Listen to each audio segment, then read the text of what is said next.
extend through your shots. How many times have you heard a coach tell you to extend through your shots, to just hit the ball more efficiently? You've tried it and you weren't able to do it. Well, you also might have been confused what they meant by extension. Did they mean keeping your arm straight, or did they mean hitting through the ball? Because I think sometimes coaches mean different things. Here, we're going to be thinking about extending, hitting through the ball, which is, I think, what most coaches mean.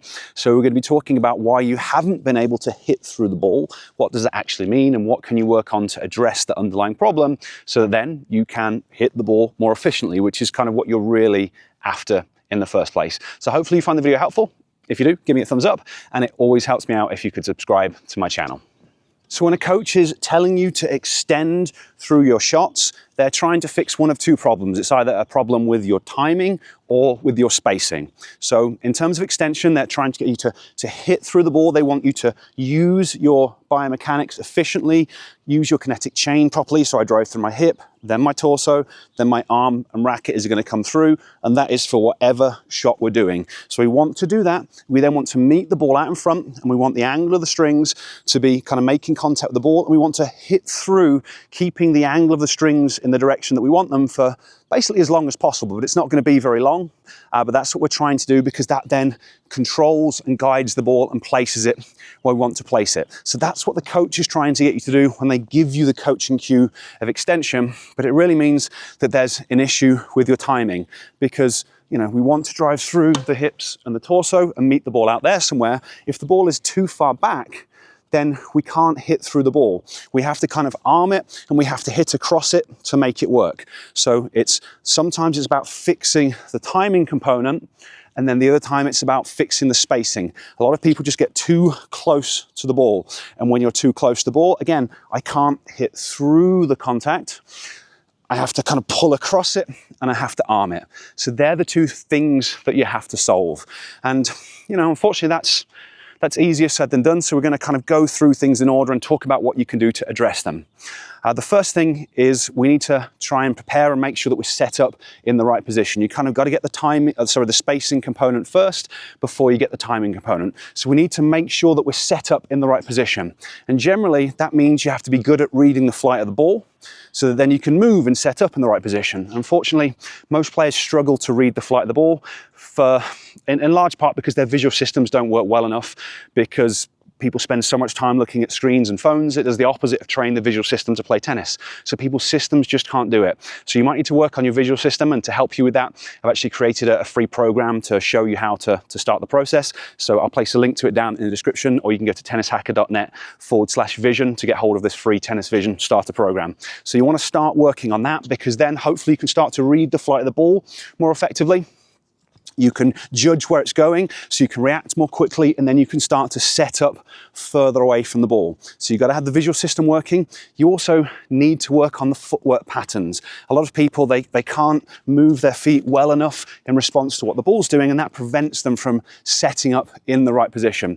So I created a free program to help you with that as well. A free footwork program, I'll place it in the description, or you can go to tennishacker.net/footwork.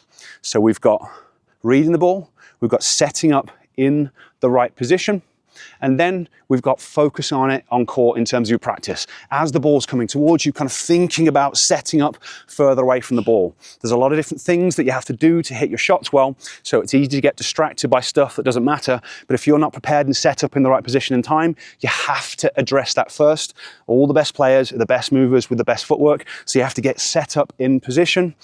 So you've got to think about it. Watch the ball. How far away do I need to be? Do I need to move forwards? Do I need to move back? What do I need to do to set up in the right position?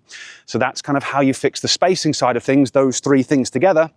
And then from there, it's about timing. And timing, we fixed the big problem to do with timing. Now it's just about, when do we start our swing? We have to start our swing at the right time relative to the flight of the ball. And again, this is one of the hardest things in tennis. This is the difference between the levels of the player, being able to start your swing soon enough or not. So many of the technical things that coaches try and correct for are just poor timing, starting the swing too late. So it's not an easy one to solve. There's no right or wrong, but I'm going to explain how I did it. Firstly, train your visual system. You might need to work on coordination, but in terms of on court, what I did, because I've been relearning to play left-handed for a few years, I injured my right shoulder in a mountain bike crash, so I had to make the switch. So I've been working on trying to get the timing, and the way I would do it, I would feed myself a specific shot. So I would use a ball machine, I would feed the shot. Maybe it's just a neutral stance forehand. I step in and I either get good timing or I don't get good timing. And if I didn't get good timing, I would think, okay, well, when did I start my swing relative to the bounce of the ball?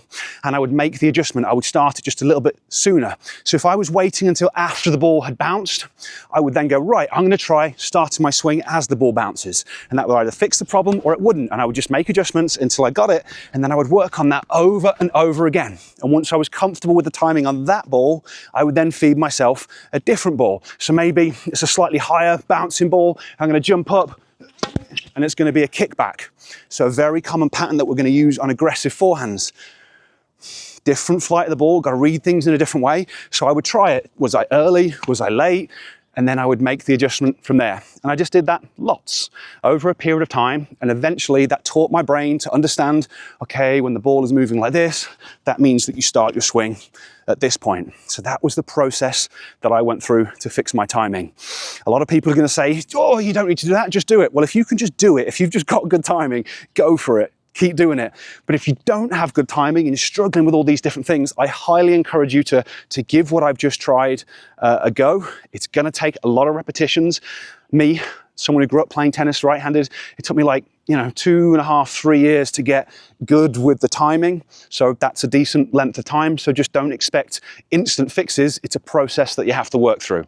So this is how I would go about fixing problems with extension. I know I've covered a few different things, and that's because tennis is hard.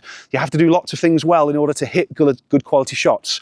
You can't just go, right, I'm going to focus on extension, that'll fix the problem, because the lack of extension is a symptom of all the stuff that I've described in this video. So hopefully that all makes sense. A reminder, free Vision Starter Program, free footwork starter program.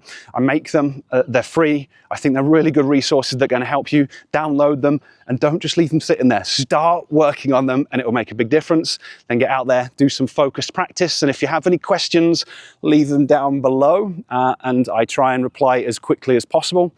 Otherwise, thank you for watching, and I will catch you next time.